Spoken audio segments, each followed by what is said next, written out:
Olá pessoal, eu sou Daniel Ribeiro e hoje eu vou falar um pouco sobre o Bitcoin. Vou tentar aqui fazer uma análise um pouco mais aprofundada, básica e um pouco mais aprofundada sobre o Bitcoin, e eu espero ajudar aí a comunidade a entender melhor o que é o Bitcoin, né? Eu vou tentar fazer uma análise um pouco mais fria e abordar um pouco os aspectos mais técnicos dele, mas não muito profundamente, para poder ser um vídeo aí um pouco mais completo do que o que a gente costuma encontrar por aí, né? Então, eu vou falar primeiramente o que é o Bitcoin, as principais características dele, como ele funciona. Vou falar um pouco sobre como usar o Bitcoin, sobre mineração e sobre os problemas mais conhecidos dele. Então, o que é o Bitcoin? Para a gente poder entender o que é o Bitcoin, a gente primeiro tem que entender o que é uma moeda. Uma moeda é um meio de troca, é um artefato que é usado para acumular valor e para ser trocado por bens ou serviços, né? O real, o dólar, o euro, o próprio ouro já foi uma moeda também. Até hoje é uma moeda, mas é uma moeda mais para investimento do que para uso normal, né? Mas ele foi muito usado antigamente justamente para troca de bens e troca de serviços também, né? Supondo que você tenha uma vaca e você quer trocar por um terno, você precisa equiparar esses valores. Você não sabe quantos ternos valem uma vaca ou quantos sapatos valem um terno. São todos produtos e serviços também que possuem valores, e você precisa ter um meio de equalizar esses valores para poder facilitar a troca, né? Então você troca, por exemplo, a sua vaca por R$ 100 e você compra um sapato por R$ 50. Significa que 2 pares de sapato valem uma vaca. Mais ou menos isso que é para isso que serve a moeda, para ser uma forma de concentrar o valor numa base monetária comum, para que qualquer bem ou serviço possa ser convertido nessa base monetária. O Bitcoin não é diferente disso. Ele serve como uma moeda. Ele serve justamente para você poder quantificar valores em Bitcoins também. Então, por que é que existe o Bitcoin? Por que é que o Bitcoin ele existe e ele pretende substituir as moedas que a gente conhece como o real ou o dólar? O Bitcoin ele não depende de um emissor central. Então, por exemplo, no Brasil, o real é emitido pelo Banco Central do Brasil. O dólar é emitido pelo Banco Central americano. E todas as moedas estatais são emitidas pelos seus respectivos países, né? O que acontece? Essas moedas, elas são moedas fiduciárias, que significa que a entidade que emite essas moedas tem total liberdade para emitir novas moedas à medida que eles julgam isso necessário. Então, sempre que faltam reais no Brasil, mais reais são impressos, são emitidos como títulos de dívida pública, como juros, enfim. O governo define a melhor forma de emitir esse dinheiro e para quem esse dinheiro vai ser destinado. E aí ele emite novo dinheiro. O Bitcoin não funciona dessa forma. O Bitcoin ele não tem uma autoridade central controlando ele. Então você não tem nenhum governo, nem nenhuma casa da moeda, nenhum banco administrando a rede do Bitcoin. O Bitcoin é uma rede autossuficiente, ela funciona sozinha e ela emite os próprios Bitcoins de acordo com o que foi estipulado no protocolo dele. Então é uma emissão controlada e que todo mundo conhece, né? Eu vou falar um pouco mais sobre como é a emissão de novos bitcoins mais para frente. Mas o que é importante dizer é que ela é uma moeda escassa, ou seja, ela tem um limite de emissão. E o limite é de 21 milhões de bitcoins. 21 milhões pode parecer pouco, mas esses bitcoins eles podem ser divididos em até 8 casas decimais. Então você tem até 0,0000001 Bitcoin e isso tem um valor, entendeu? É um valor muito pequeno. Então um Bitcoin já tem um valor muito elevado. Isso não é um problema. O fato de ter apenas 21 milhões de Bitcoins não é necessariamente um problema. Então, como que funciona o Bitcoin? Para entender como funciona o Bitcoin, nós temos que entender basicamente dois tópicos específicos dele, que são os endereços Bitcoin e a corrente de blocos. Eu vou falar um pouco sobre cada um deles e, em detalhe, eu vou começar pelos endereços. Um endereço Bitcoin é um código de até 34 caracteres, entre 27 e 34 caracteres, que é um endereço onde você pode armazenar os seus Bitcoins. Você pode gerar inúmeros endereços Bitcoins. Esses endereços são praticamente infinitos. Eles têm um limite, mas é um limite altíssimo, que se fosse colocar hoje, cada habitante da Terra poderia ter quintilhões de endereços. Assim, é um número muito grande, impronunciável. Cada endereço Bitcoin é uma chave pública de criptografia e cada um tem a sua respectiva chave privada. Esse par de chave pública e chave privada é a base das transações com Bitcoin. A chave pública, obviamente, ela é pública, então não tem problema você informar essa chave para outras pessoas. Na verdade, você tem que informar essa chave para outras pessoas porque é através dela que elas vão transferir dinheiro para você. Já a chave privada, ela tem que ser mantida, como o próprio nome diz, de forma privada. Ela é o segredo da chave pública. Com a chave privada, você consegue gastar os bitcoins que existem naquele endereço. Então, essa é a parte secreta que você tem que manter. É como se fosse a senha daquela chave, daquele endereço. Então, você precisa manter sempre a chave pública de uma forma secreta para poder garantir a segurança do seu dinheiro, né?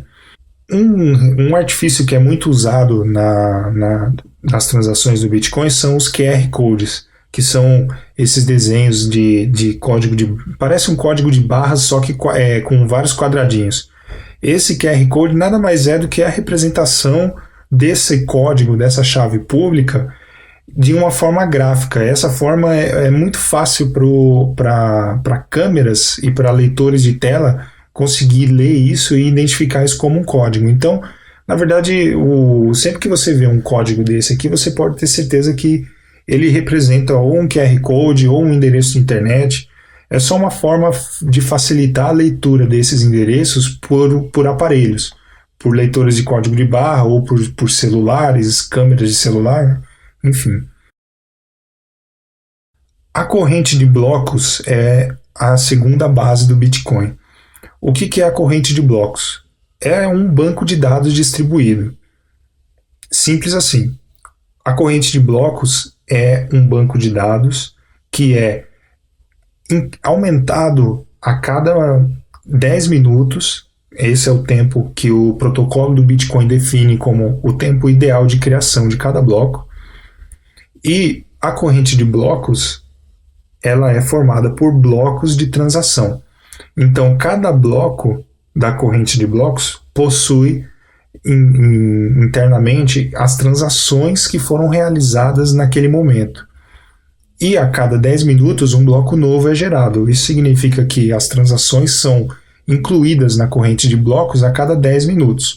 Sempre que você transfere dinheiro de uma pessoa A para uma pessoa B, isso é uma transação. Você está movimentando o dinheiro.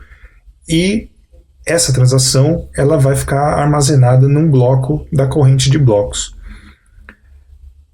Qual que é o segredo da corrente de blocos? Cada bloco possui a informação de qual era o bloco anterior a ela. Então, para você poder reprocessar um bloco antigo, você teria que reprocessar todos os blocos que aconteceram depois desse bloco que você quer reprocessar. Isso, computacionalmente, é impossível de fazer, porque para você poder gerar cada bloco, a quantidade de processamento que um computador tem que fazer é muito grande. Então, para você reverter uma transação antiga, ou para você estornar essa transação antiga, é praticamente impossível. Isso na verdade é possível, eu vou descrever mais para frente um ataque que é chamado do ataque dos 51%, mas para isso o atacante teria que ter mais de metade da capacidade de processamento de toda a rede no mundo inteiro. Então é praticamente impossível disso acontecer. O que acontece com a corrente de blocos é que cada bloco é gerado de uma forma que o bloco atual precisa ter a informação de qual é o bloco anterior a ele. E esse bloco anterior a ele tem a informação do bloco anterior e esse do anterior. E é por isso que é chamado de corrente, porque é formada uma corrente sempre a partir de um bloco.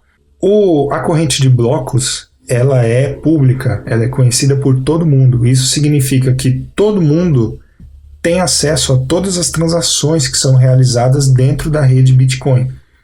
Então, sempre que uma pessoa A manda dinheiro para uma pessoa B, essa transação ela é publicada e todo mundo que tem a corrente de blocos vai ter uma cópia dessa transação. Isso é o que garante que não vai haver o gasto duplo. Ou seja, quando eu transfiro uma moeda da minha carteira para a carteira de um amigo meu e eu tento transferir essa mesma moeda no futuro para outra pessoa, essa segunda transação não vai funcionar, porque essa outra pessoa vai saber que essa moeda já foi gasta anteriormente. Por quê? Porque as transações são públicas, entendeu? Essa é a forma que o protocolo garante que o dinheiro não vai ser duplamente utilizado, fazendo com que as transações sejam públicas. Como que o anonimato das transações é garantido, então? Ninguém sabe qual é o seu endereço do Bitcoin. O Bitcoin os endereços são códigos, mas esses códigos não estão associados a uma pessoa. Então você não tem como saber que o João tem aquele endereço e ele transferiu 1 milhão de Bitcoins para outra pessoa. Isso não acontece. Você não tem como saber de quem é cada endereço, entendeu? Então é dessa forma que o anonimato das transações é garantido. Contanto que ninguém saiba qual é o seu endereço, ninguém vai saber que você tem esse dinheiro. Bom, eu vou falar um pouco agora sobre como usar os bitcoins. Para usar os bitcoins, você obviamente tem que ter pelo menos um endereço de bitcoin. E o endereço, ele fica na sua carteira. A carteira, o que é? Ela é um programa que você pode ter ou instalado no seu computador, ou instalado no seu celular, ou num site especializado nisso, uma web wallet, né, que chama, ou mesmo num papel. Você pode ter uma carteira em papel também. A carteira ela serve para quê? Ela serve para acumular os seus endereços Bitcoin. Então você pode ter um ou mais endereços. Na verdade, o ideal é que você tenha um endereço para cada transação que você vai fazer. Então a carteira ela serve para isso, para poder agrupar os seus endereços e facilitar a gestão do seu dinheiro. O jeito mais fácil que eu considero para usar bitcoins, e isso é uma opinião pessoal, obviamente, é com um smartphone. Você tem a sua carteira no seu celular, você tem lá então o seu dinheiro e você consegue usar isso na rua, você consegue usar isso na internet, consegue usar em qualquer lugar. Você consegue enviar e receber dinheiro de uma maneira muito fácil, né? Eu vou demonstrar aí o funcionamento básico de uma transação em uma loja virtual ou em uma loja física, mas basicamente é igual de qualquer forma. Então, para usar os bitcoins, eu vou dar dois exemplos aqui, um para uma loja virtual e outro para uma loja física, né? Uma loja da rua, assim, que existe de verdade. Em uma loja virtual, o funcionamento é bem simples. Você escolhe os produtos que você quer comprar. Na hora de você fechar a sua compra e fazer o pagamento, você escolhe a forma de pagamento Bitcoin e a loja vai gerar um endereço e vai te dar o valor que você tem que transferir para esse endereço. Basta então que você pegue esse endereço, coloque lá na sua carteira, ou pode ser no seu smartphone, ou pode ser no computador. Você faz a transferência do valor que está sendo solicitado para o endereço e em questão de segundos a loja já vai receber a primeira notificação de que o pagamento foi realizado e vai prosseguir com o seu pedido normalmente. Se você estiver fazendo um pedido de alguma coisa que seja mais cara ou que exija algum tipo de confirmação, a loja pode esperar que essa transação seja confirmada em alguns blocos antes de liberar o pedido para você. Isso acontece a cada 10 minutos. Cada 10 minutos é gerado um bloco com todas as transações que aconteceram naquele período e a sua transação vai ser uma das transações que vai estar contida no próximo bloco. Isso garante que a transação não vai ser estornada, não vai ser revertida. A partir de 2 ou 3 confirmações já é suficiente para a transação ser praticamente impossível de ser revertida. Se você tiver... Tem até um ditado aí. Se você estiver vendendo uma casa usando bitcoins, você espera 6 confirmações, que vai levar 1 hora, e tá tudo certo. Você tem certeza que esse dinheiro não vai ser estornado nunca mais. Em lojas físicas, a situação, a compra de Bitcoin, a venda de produtos e serviços também é simples, entendeu? Um estabelecimento, por exemplo, um restaurante que quer passar a aceitar Bitcoins também, pode ter um smartphone ou no próprio computador, no sistema de gestão, ele pode fazer a cobrança em Bitcoins também. Para isso é só ele... na hora de fazer o fechamento do pedido e mostrar o valor, mostrar junto um QR Code. Isso pode vir até impresso no papel, numa comanda de papel.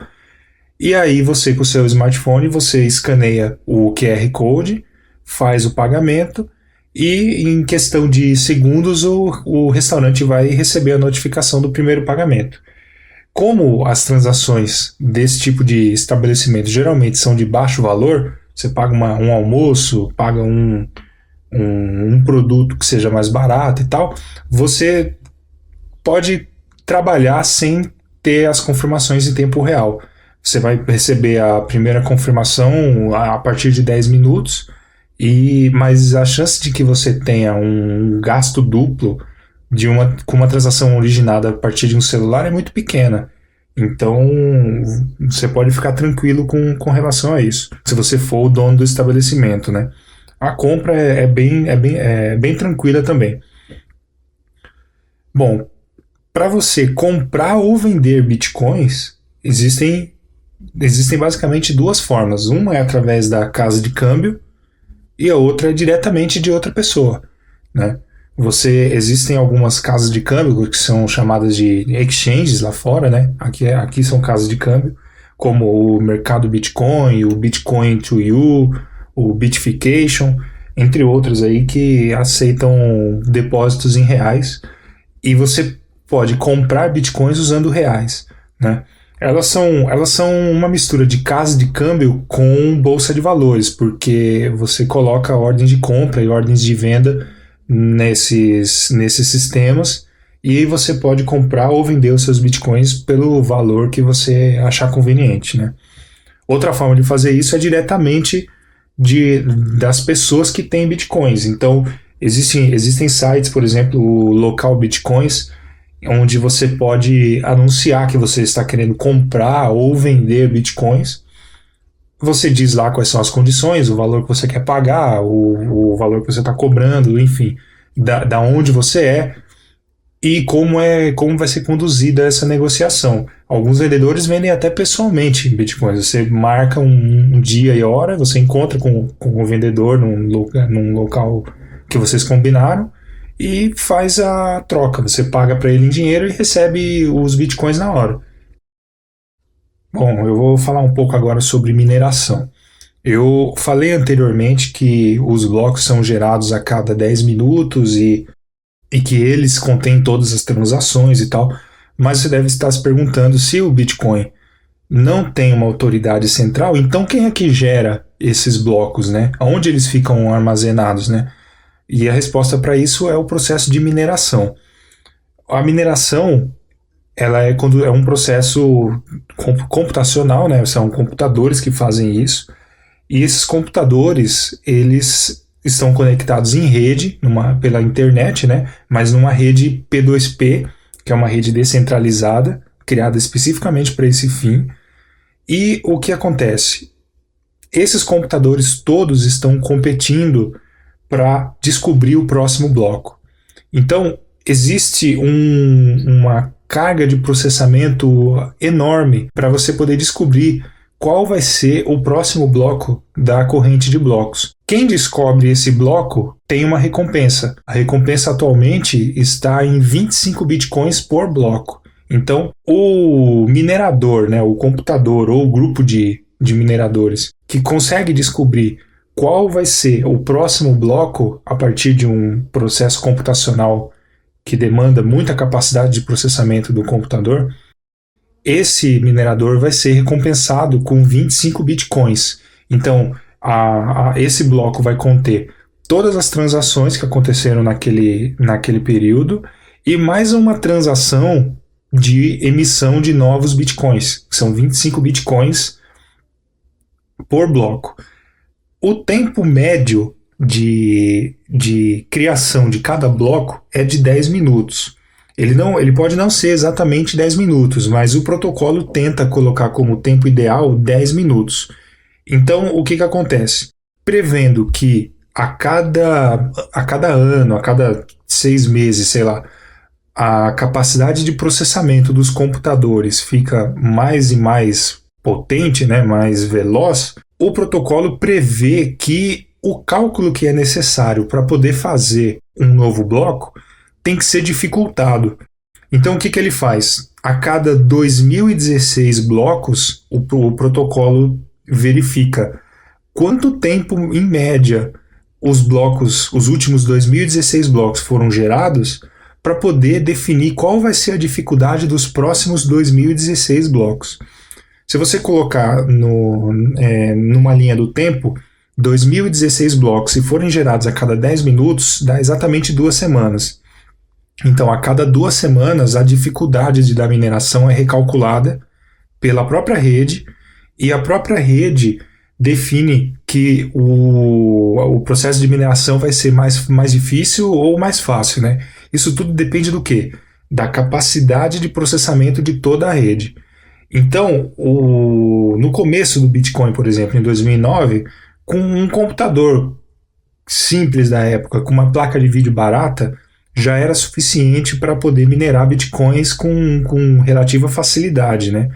Hoje em dia, existe hardware especializado na mineração de Bitcoins, hardware que consegue superar milhares de vezes o desempenho de uma placa de vídeo para essa tarefa, né? Então, a dificuldade aumentou absurdamente, né? O índice de dificuldade aumentou muito para poder compensar o avanço tecnológico da rede, você entendeu? Então, isso significa o quê? Que minerar usando o seu computador e uma placa de vídeo já não serve para mais nada, porque esse equipamento não tem velocidade suficiente para acompanhar o resto da rede, entendeu? Só que isso não é um problema. Eu costumo dizer o seguinte: o dinheiro não é para você imprimir em casa, entendeu? Você não imprime reais em casa, você não imprime dólares, euros, você não escava o chão da sua casa para tentar achar ouro, você entendeu? Então você não tem que minerar. O dinheiro não foi feito para ser criado assim. É claro que se você puder, se você tiver condições de hardware para poder fazer isso, é uma forma de você ganhar dinheiro. Assim como existem empresas de mineração que mineram ouro. Eles ganham dinheiro com isso, entendeu? Mas isso não é necessário. O dinheiro ele foi feito para quê? Para ser trocado. Você troca o seu trabalho por dinheiro, você troca o seu dinheiro por produtos e serviços. Então, o processo de mineração não é fundamental para o Bitcoin. Quem pode minerar já está minerando. E você sozinho, com um computador simples, com uma placa de vídeo, você provavelmente não vai conseguir minerar nada. Mesmo que você tenha hardware dedicado para isso, que são os ASIC miners, são equipamentos criados especificamente para a tarefa de mineração. Esses equipamentos eles são muito mais potentes do que um computador normal, mas ainda assim, sozinhos, eles não representam praticamente nenhum poder de processamento se comparado ao da rede. Então você tem vários equipamentos, vários computadores competindo para poder descobrir o próximo bloco da corrente de blocos, inclusive o seu. Então a sua chance de descobrir o próximo bloco é a mesma fração de capacidade de processamento do seu computador em relação ao restante da rede. Ou seja, nos dias atuais é muito pouco, entendeu? A rede atualmente está com uma capacidade de processamento de 5.000 terahashes por segundo. Então, são 5.000 trilhões ou 5 quatrilhões, né, de assinaturas por segundo. O hash é a assinatura, é o cálculo que é necessário para poder descobrir um bloco. Então, você tem 5 quatrilhões de assinaturas sendo tentadas por segundo para poder você descobrir um bloco a cada 10 minutos. Entendeu? Se o seu computador não faz nada próximo disso, então você realmente não tem que estar minerando. Você pode usar o Bitcoin, você faz suas compras, você vende, você negocia, mas você não tem que estar minerando. Certo? E eu já falei sobre a recompensa, né? A recompensa ela também é o seguinte, ela é reduzida a cada 4 anos.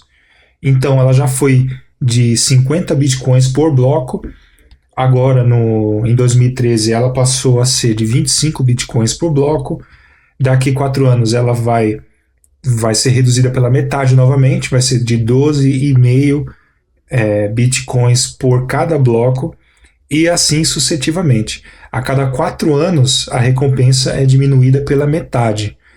Por que isso? Porque o Bitcoin é uma moeda escassa, ela é uma moeda que nunca vai ultrapassar os 21 milhões de Bitcoins.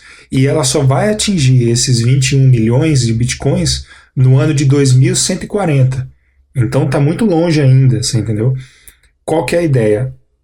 O Bitcoin sendo escasso, sendo um ativo que não pode ser gerado descontroladamente, ele vai se valorizar, certo? Hoje nós estamos em novembro de 2013. Um Bitcoin vale R$2.000. E a tendência de que esse valor aumente ainda mais e só aumente no futuro. Por quê? Porque o Bitcoin é uma moeda deflacionária, enquanto o real é uma moeda fiduciária, ou seja, uma moeda que inflaciona. O governo ele vai seguir imprimindo novos reais descontroladamente, provavelmente, e isso vai desvalorizar cada real. Comparado ao Bitcoin, que não pode ser impresso, não pode ser criado descontroladamente, ele vai só se valorizar em relação ao real e a todas as outras moedas estatais, que são todas moedas fiduciárias. Ainda sobre mineração. Se você sozinho, com o seu computador ou com o seu ASIC miner, você provavelmente não consegue minerar um Bitcoin, porque se você está concorrendo com tantas outras máquinas, a sua chance sozinho de conseguir descobrir um bloco e ele ganhar 25 Bitcoins é muito pequena. Então, para resolver esse problema, existem os pools de mineração, que são os grupos de mineração. São pessoas que resolveram criar grupos para poder fazer o processamento distribuído e juntas descobrirem um único bloco. Então você tem, por exemplo, um grupo com 1.000 mineradores. Somando toda a capacidade de processamento de todos esses 1.000 mineradores, você vai ter um número maior, um número mais representativo. Qual que é a ideia? É que todos esses mineradores juntos consigam achar um bloco e achar os 25 bitcoins. Dessa forma, esses 25 bitcoins são rateados entre todos os mineradores, de acordo com a forma com que cada um contribuiu para esse pool, né? Então, você aumenta a frequência com que você ganha a recompensa, mas você diminui a recompensa porque você tem que dividir ela com os outros mineradores do mesmo grupo, né? É uma forma de ganhar o dinheiro mais rapidamente, né? Bom, agora eu vou falar um pouco sobre os problemas conhecidos. Um deles eu já tinha adiantado, que é o ataque de 51%. O que acontece? Se uma única pessoa ou um único pool de mineração conseguir deter 51% da capacidade de processamento de toda a rede, teoricamente esse pool pode fazer com que o sistema seja desestabilizado. Ou seja, se todo mundo está competindo para poder encontrar o próximo bloco, quem tem mais da metade de capacidade da rede tem, obviamente, mais da metade das chances de encontrar o próximo bloco. Então, se você tem mais da metade de probabilidade de encontrar o próximo bloco, você consegue, por exemplo, reprocessar o bloco anterior. Então, você tem condições de fazer uma transação, confirmar ela e futuramente, depois de 3 ou 4 blocos, se você ainda mantiver esse percentual absurdo de processamento, você ainda consegue estornar as transações que foram realizadas nesses blocos anteriores, nos blocos desde que você assumiu o controle da rede. Então, é uma situação hipotética, uma situação que até hoje nunca aconteceu e dificilmente vai acontecer por 2 motivos simples.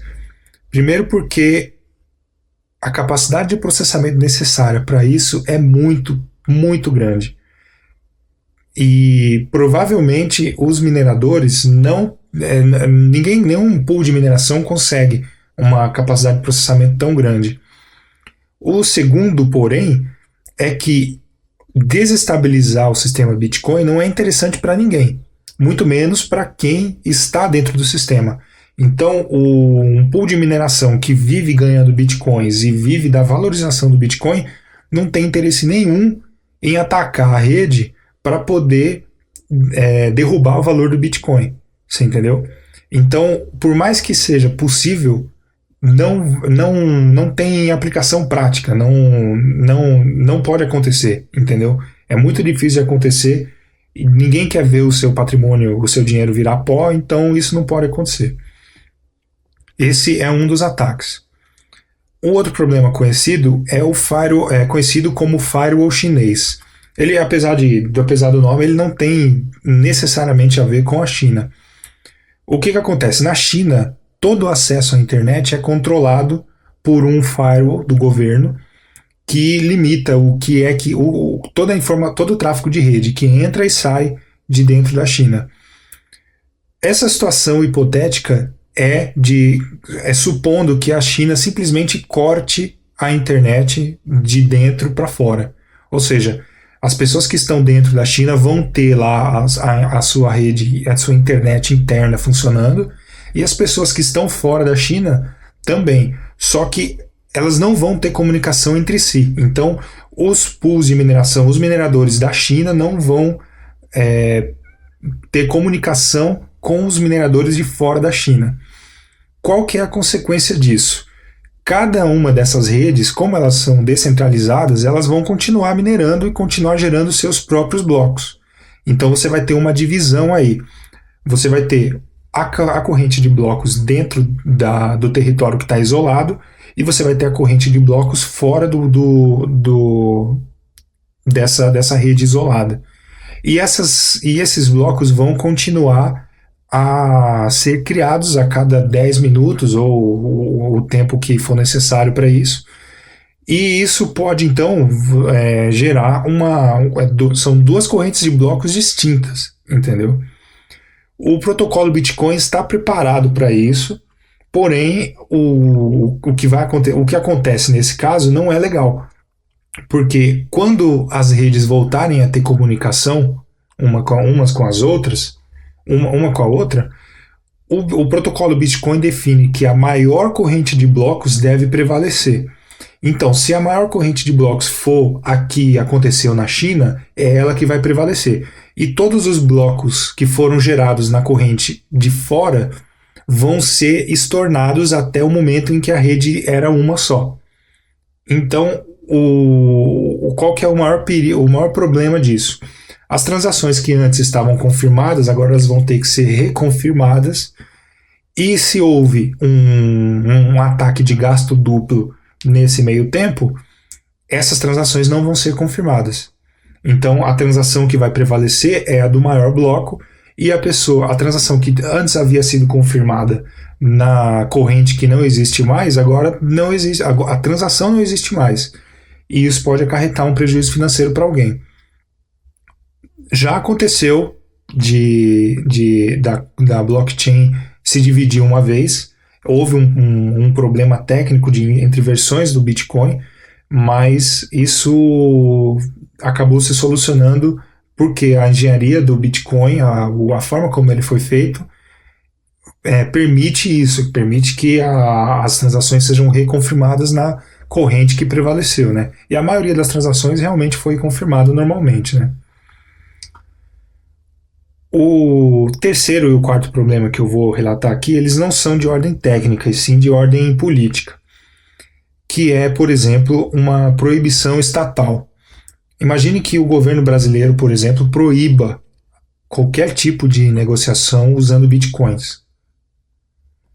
Então, isso é um problema de ordem legal. As empresas, por exemplo, uma empresa que antes aceitava bitcoin, vai passar a não aceitar mais. As negociações de Bitcoin respaldadas por um processo legal não vão estar mais. E o empresário ele não quer trabalhar fora da lei, entendeu? Se você tem um comércio, se você tem uma empresa, uma loja de eletrodomésticos, por exemplo, você não vai querer ter um fiscal do governo pegando no seu pé porque você aceita Bitcoins também. Você vai simplesmente parar de aceitar Bitcoins, e isso não é bom para a economia do Bitcoin. É uma possibilidade, pode acontecer. Obviamente, isso não vai parar o Bitcoin. Ele vai provavelmente dificultar a adesão do Bitcoin em um determinado país, no Brasil, nos Estados Unidos, em qualquer lugar onde ele for proibido. Mas a rede em si vai continuar funcionando. Então, essa é uma preocupação também. E outra preocupação é a economia deflacionária do Bitcoin. Não necessariamente isso é um problema. Há quem diga que você ter uma economia deflacionária é bom, porque o valor do seu dinheiro é mantido. Então, por exemplo, se você tem hoje um Bitcoin que vale R$2.000 e amanhã ele vale R$2.500, o seu poder de compra aumentou. Você não teve que trabalhar mais por isso, você só guardou, você só poupou o seu dinheiro e amanhã o seu dinheiro vale mais. Isso é uma economia deflacionária. É o contrário da economia inflacionária, que é a economia que a gente está acostumado a conhecer. A gente vai se você vai num supermercado hoje comprar um pacote de biscoitos, ele custa R$1. Se você for o mês que vem, ele custa R$1,20. Então, o seu poder de compra diminui. Se você guardou reais, se você simplesmente guardou o seu dinheiro e não trabalhou para aumentar o seu dinheiro, amanhã o seu dinheiro vale menos. Isso é uma economia inflacionária. O Bitcoin é o contrário, é uma economia deflacionária. Há quem diga que isso é um problema, porque isso faz manter o poder de quem tem mais dinheiro. E em parte é verdade. Se você tem a capacidade de poupar o seu dinheiro, você vai ter mais poder. Só que ninguém consegue poupar para sempre. Você entendeu? Numa economia deflacionária, os juros não compensam o investimento. Os juros são baixos. Então você acaba tendo que gastar o seu dinheiro para poder viver, para poder pagar suas contas, para poder comer, para poder vestir e fazer tudo.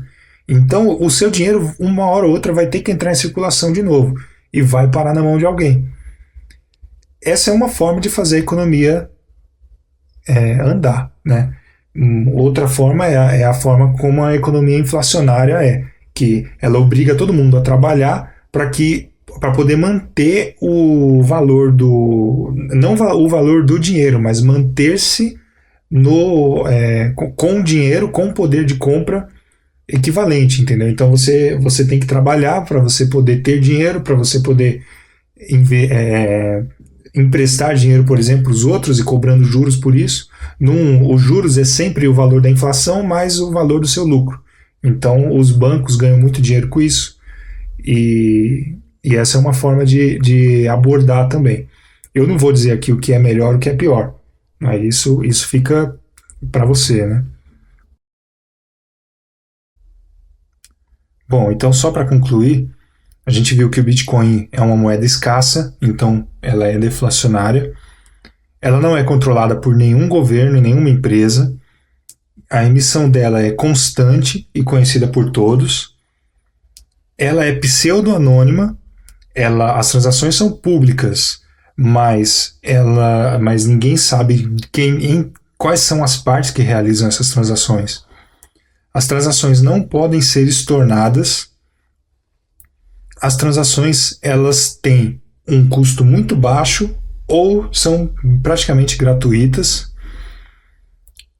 O Bitcoin permite microtransações, então você consegue fazer transações de 10 centavos, equivalente a 10 centavos de real, 1 centavo. Se você quiser transferir 1 centavo para alguém, você consegue fazer isso usando o Bitcoin.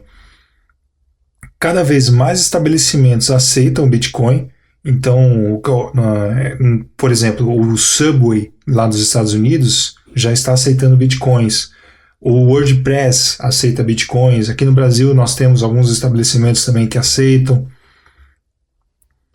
E que o Bitcoin é fácil de integrar com os sistemas atuais. Se você tem uma loja, se você tem um site que vende alguma coisa, você pode facilmente receber Bitcoins.